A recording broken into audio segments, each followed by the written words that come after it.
24/7 में आपका स्वागत है। मैं हूं आयुषी विजयवर्गीय आपके साथ और मेरी सहयोगी असलम आज इस खास पेशकश में आपके साथ रहेंगे क्योंकि आज हम आपके सरोकार निभाते हुए आपके सवाल आपके प्रतिनिधियों से पूछेंगे क्योंकि 2024 का चुनाव बेहद दूर है अभी, या कहें कि अभी नज़दीक है पर दूरी मान सकते हैं, कुछ समय का अंतराल अभी है। पर उसके बावजूद भी अगर सियासी चर्चाओं की बात करें तो सियासत का बाजार गर्म है, चर्चाओं का दौर लगातार जारी है। तो वहीं बीदर को लेकर के तमाम सवाल हैं आम लोगों के मन में भी। तो वहीं हमारे साथ केंद्रीय मंत्री इस वक्त भगवंत खुबा जी मौजूद है। बहुत बहुत स्वागत है सर। नमस्कार। देखिए सर, अगर हम बात करें बीजेपी की तो बीजेपी कह सकते हैं कि हर मोर्चे पर तैयार रहती है जब चुनाव की बात आती है, और 2024 का चुनाव अपने आप में बेहद महत्वपूर्ण, और ऐसे में पूरे इंडिया को लेकर अगर हम बात करें तो क्या तैयारी बीजेपी की?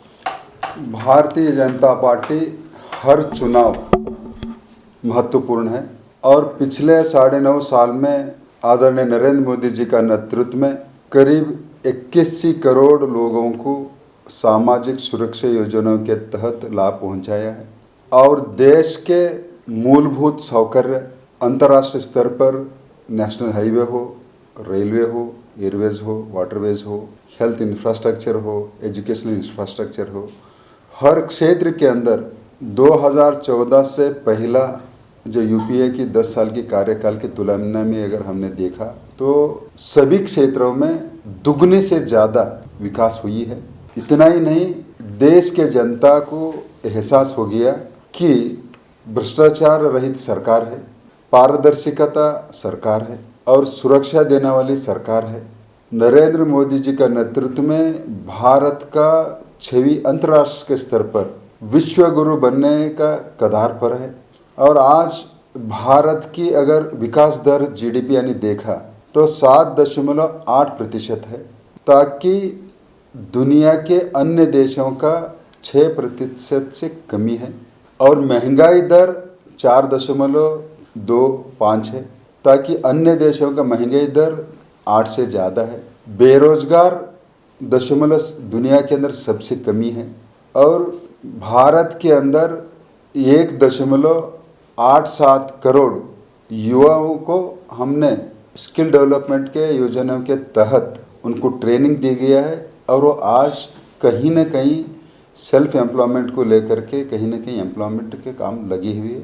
और स्वनिधि के माध्यम से करीब 45 लाख जो रोड पटरी ठेले वालों को मदद करने की वजह से आज उनका फिर से कारोबार उनका चालू किया है। करीब 40 करोड़ जनता को 27 लाख करोड़ रुपया में मुद्रा योजना के तहत उसमें से करीब 67% महिलाओं के उसका लाभार्थी है। तो ये सारे आज देश के जनता पूर्ण विश्वास नरेंद्र मोदी जी के ऊपर है, भारतीय जनता पार्टी के। यही विकास को मुद्दा को लेकर के हमारा जो 9.5 साल के कार्यकाल को लेकर के हमने जो कामकाज को हिसाब दे करके मतदाताओं के सामने हम लोग वोट मांगने जा रहे हैं।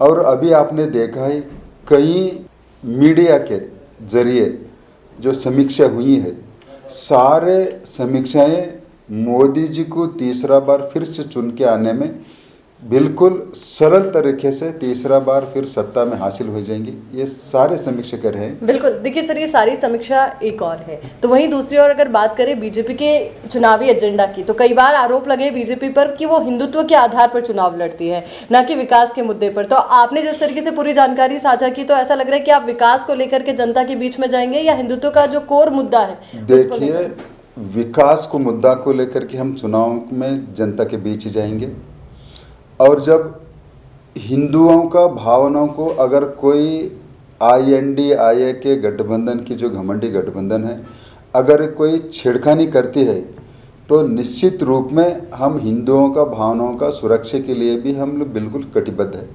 ये विषय भी हम लेकर बिल्कुल, इंडिया गठबंधन की बात आपने की, इंडिया अलायंस की बात आपने की। तो ऐसे में ये सवाल आपसे ये भी था मेरा कि जो तमाम विपक्षी पार्टी के नेता जो एक जाजम पर बैठ करके मोदी जी से लड़ने की कोशिश कर रहे हैं, क्योंकि एक तरफ बीजेपी और दूसरी तरफ ये तमाम पार्टियां, तो किससे इस चुनौती को आप पार कर पाएंगे? देखिए, मोदी जी के सामने INDIA का जो गठबंधन है, न उसमें नेता है, न नीति है, न नीयत है। तो इसी के कारण मोदी जी की बराबर में कोई तुलना करने का कोई सवाल ही नहीं उठता है, क्योंकि देश के जनता के मन में मोदी जी के पर्याय कोई गठबंधन में कोई राजकीय नेता अभी तक उभरा नहीं। तो एकमात्र नेता नरेंद्र मोदी जी इस देश को नेतृत्व देने में सक्षम है और समर्थ है। इसी के कारण देश के जनता उनके ऊपर भरोसा के बिल्कुल आज भी अगर चुनाव चला तो मोदी जी को फिर से एक बार तीसरा बार प्रधानमंत्री बनाने में एकदम एक कगार पर जनता ने खड़ी हुई है। बिल्कुल। और देखिए, हिंदुत्व कहे ना कहें, बीजेपी के लिए हमेशा मुद्दा रहा है। और ऐसे में जहां तमाम जो विपक्षी पार्टियां जुट करके इंडिया नाम का गठबंधन चला रही है, वहां से लगातार बयान आते हैं। चाहे हम एम.के. स्टालिन के बेटे उदयनिधि स्टालिन के बयान की बात कर ले, या थोड़े दिन पहले जो प्रियांक खड़गे ने बयान दिया, तो उन्होंने जो देश की 80% आबादी है जो हिंदुत्ववादी है, जो सनातन धर्म को मानती है, उनको लेकर एक ऐसा बयान दे दिया जिसकी वजह से उनकी हर जगह आलोचना हो रही है। उसको लेकर आप क्या कहेंगे? देखिए, INDIA के गठबंधन कभी भी देश को जात और धर्म के नाम के ऊपर बंटवारा करके चुनाव लड़ने का षड्यंत्र उनकी तंत्र है। और उसी के तहत जो मेजॉरिटी 80% जो हिंदू है, उनका भावनाओं को ठेस पहुंचाकर फिर से एक बार उनको लाभ मिलता है, ऐसा उनको लगता है। ये कभी उनको लाभ नहीं मिलेगा, बल्कि उनको ये नुकसान पहुंचाएगा। ये जो उदयनिधि स्टालिन जो उनका जो बयान आया है, देश भर में स्वयं उनके गठबंधन के कई लोग नाराज़गी जताया है। तो ये इस तरीके का, और ये INDIA के गठबंधन अपीजमेंट पॉलिटिक्स के ऊपर बहुत विश्वास रख के उनका कार्यशैली है। तो इसमें इस बार भारतीय जनता पार्टी और नरेंद्र मोदी जी का जो 9.5 साल की कार्यकाल के तुलना में ये सारे चीज़ें उनके जीरो हो जाएंगी और उनका कोई लाभ नहीं होगा और नुकसान पहुंचेगा उनको। बिल्कुल। यानी कि ये जो गलती हर बार असलम देखिए, जो कांग्रेस पार्टी या कहे विपक्षी पार्टियां चुनाव से पहले कर देती है, तो इस बार भी लगता है कि ऐसी बड़ी गलती उन्होंने दोहरा दी है, क्योंकि अभी तक कोई संयुक्त बयान नहीं आया है, इसको लेकर के कोई बात नहीं की। तो वहीं बीदर की बात करें तो मंत्री भगवंत खुबा जी और ईश्वर खंडे जी में कई बार चुनावी मैदान के दौरान भी हमने देखा जुबानी जंग रहती है। हालांकि अभी वो एक मंत्री है राज्य सरकार में और आप केंद्रीय मंत्री, उसके बाद भी चुनावी मैदान के अंदर देखा जा रहा है कि शायद वो सोच रहे हैं कि वापस से लोकसभा चुनाव लड़े, इसी वजह से जुबानी जंग। क्या आप राय रखते हैं, क्योंकि बीदर को आप बखूबी समझते हैं? देखा जाए तो आयुषी है कि भगवंत खुबा जी जो 2014 से बीदर के सांसद है। पहली मर्तबा में भगवंत खुबा जी ने एक्स चीफ मिनिस्टर कर्नाटका धर्म सिंह को हराया था। दूसरी मर्तबा इन्होंने कर्नाटका के वर्किंग प्रेसिडेंट कांग्रेस के ईश्वर खंड्रे को ही हराया था। अब तीसरी मर्तबा अभी ऐसा लग रहा है कि कांग्रेस पार्टी के पास अभी तक कोई चेहरा नहीं है चुनाव के लिए। ऐसा भी कहा जा रहा है सर कि राजशेखर पाटिल जो है टिकट पूछ रहे हैं MP का कांग्रेस का। अगर क्या राजशेखर पाटिल को टिकट मिलता है तो आपका उनका टकराव होगा सर? देखिए, भारतीय जनता पार्टी के उम्मीदवार के सामने कांग्रेस का उम्मीदवार रहेगा। चाहे कांग्रेस का आंतरिक पार्टी का जो विषय है वो किसी को भी कैंडिडेट बने, भारतीय जनता पार्टी सक्षम से समर्थ होकर सके उनको पूर्ण प्रमाण से गिराने का प्रयास करेगी और समर्थ रहेगी भारतीय जनता पार्टी। सर, पिछले दिनों हमारे चैनल से बात करते हुए ईश्वर खंड्रे ने बताया कि सेंट्रल यूनियन मिनिस्टर भगवंत खुबा जी को उन्होंने बेरोजगार बताया है और उन्होंने ये भी कहा है कि आपको कुछ काम नहीं है, इसीलिए वो आप उनके पीछे पड़ गए हैं। बीदर से 75 साल में यदि अगर कोई MP केंद्र में मंत्री बना तो वो भगवंत खुबा बना, और केंद्र मंत्री को ईश्वर खंड्रे जी ने बेरोजगार बताता है तो उनका कितना निकम्मा सोच और घमंडी सोच स्पष्ट दर्शाता है। और कांग्रेस का संस्कृति जो है जनप्रतिनिधि बनना, भ्रष्टाचार करना, पैसा कमाना, शायद उनको वो रोजगारी मिलती होगी। लेकिन भारतीय जनता पार्टी राजनीति में आना और जनता की और देश की सेवा करना, ये हमें कभी रोजगारी मिलती है हमने हमें कभी सोचता नहीं। और ये भारतीय जनता पार्टी और कांग्रेस की बीच की सोच की ये अंतर है।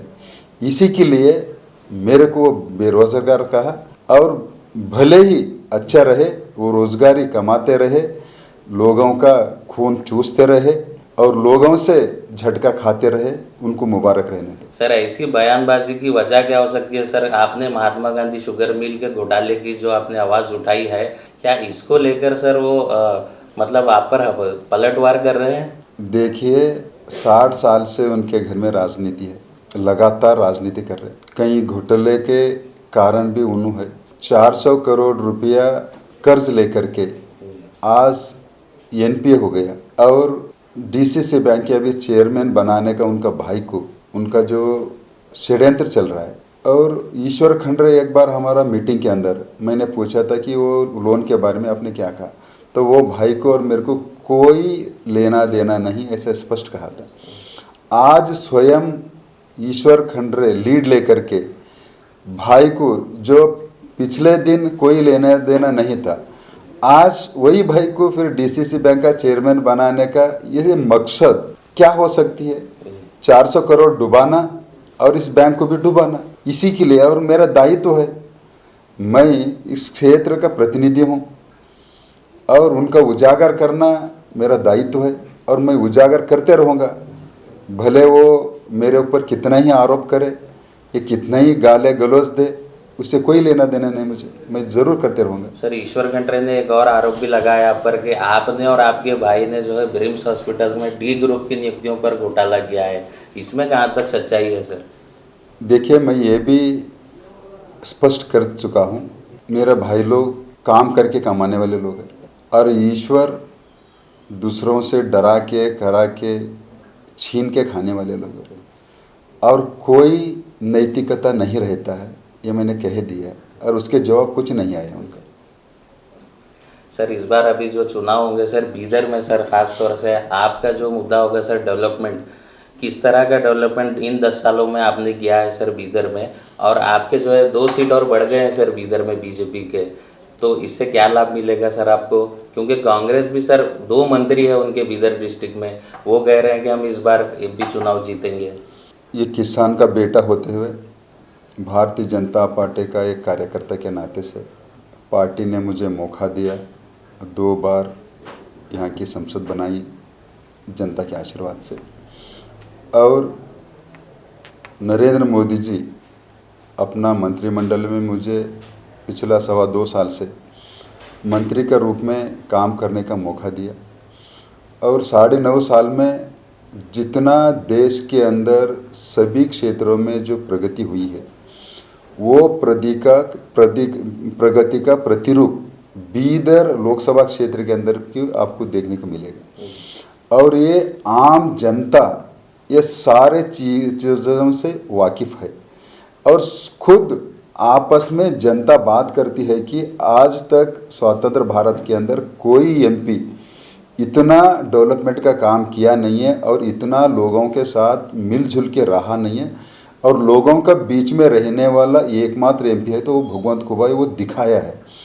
इतना ही नहीं, और मैं लगातार मेरा लोकसभा क्षेत्र के अंदर मेरे प्रवास के दौरान लोगों का समस्याओं को समाधान करने का भी प्रयास मैं करते रहता हूँ। तो इसी मुद्दे के ऊपर फिर भारतीय जनता पार्टी और आज जो नेतृत्व है प्रधानमंत्री जी को, तो निश्चित रूप में भारतीय जनता पार्टी जीत 100% है और ये कांग्रेस की स्पर्धा कहीं दूर दूर तक भी नहीं लगती है। बिल्कुल सर, देखिए बहुत बड़ी बात आपने कही कि 2024 के चुनाव को लेकर बीजेपी की तैयारियां पूरी है और बीदर की बात करें तो यहाँ पर भी आपकी तैयारियां पूरी है। आम लोगों से, आम आवाम से आप क्या कहना चाहेंगे केपी न्यूज़ के माध्यम से? मैं आम जनता को पिछला 9.5 साल में देश के अंदर की विकास और नरेंद्र मोदी जी का नेतृत्व में मैंने मेरा लोकसभा क्षेत्र के अंदर जो विकास किया है, लोगों के साथ कंधे से कंधे मिला करके सुख दुख में मैंने रहा है। विशेष करके कोरोना महामारी का संदर्भ में कई जनप्रतिनिधि बीदर जिले के बेंगलुरु में थे, लेकिन मैं हर हॉस्पिटल में मरीजों के साथ, डॉक्टरों के साथ, हेल्थ वर्करों के साथ लगातार हिम्मत देने के बाद और उनका समस्या को समाधान करने के बाद लगातार उनके साथ में मैंने रहा था। इसके साथ में लगातार मेरा प्रवास मेरा लोकसभा क्षेत्र में अंदर होते रहती है। तो इसी कारण मैं आम जनता से फिर से एक बार आपको मैं विनती करता हूँ, तीसरी बार नरेंद्र मोदी जी को और मेरे को आपका आशीर्वाद प्रचंड बहुमत से जिता के देने का मैं आपसे विनती करता हूँ। जय हिंद। जी, बहुत बहुत शुक्रिया सर आपका हमारे साथ जुड़ने के लिए, पूरी बातचीत के लिए। केपी न्यूज़ की टीम की तरफ से भी बहुत बहुत बधाइयाँ आपको, अग्रिम बधाइयाँ, शुभकामनाएं। और अब आने वाले वक्त का इंतजार है, क्योंकि आने वाला वक्त ही तकदीर और तस्वीर दोनों साफ करेगा, और इसी इंतजार को लेकर हर एक अपडेट हम आप तक पहुंचाते रहेंगे। कैमरे के पीछे सहयोगी कृष्णा के साथ मैं आयुषी विजयवर्गीय, सहयोगी असलम के साथ, केपी न्यूज़ बीदर।